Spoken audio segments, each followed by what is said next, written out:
Siamo con il dottor Franco Miccichè qui a TVA. Ecco, dottore Miccichè, lei ha deciso di scendere in campo. Brevemente, quali sono le sue ragioni di questa scelta? Le mie ragioni sono un senso civico e anche i comuni cittadini e la gente che mi incontra che da tempo mi spinge a prendere questa decisione.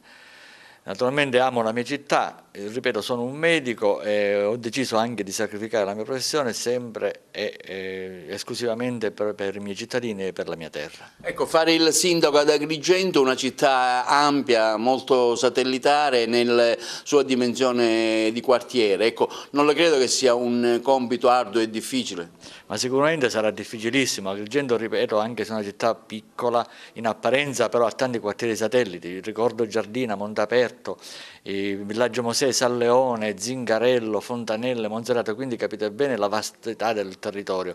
Sarà un'impresa sicuramente non per niente facile. Ecco, quando si presenterà ufficialmente alla città?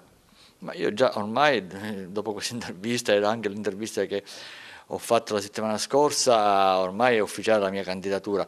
Poi magari quando organizzerò la mia cabina di regia con un programma ben preciso per Agrigento, poi naturalmente ufficializzeremo anche il programma. Ecco, il suo credo politico, cosa l'ha spinta alla scelta della candidatura? No, io non ho nessun credo politico, il mio credo politico è Agrigento, io sono un cittadino da tempo e da sempre, ho vissuto ad Agrigento, ho lavorato ad Agrigento, amo la mia città, ripeto, non ho nessun credo politico.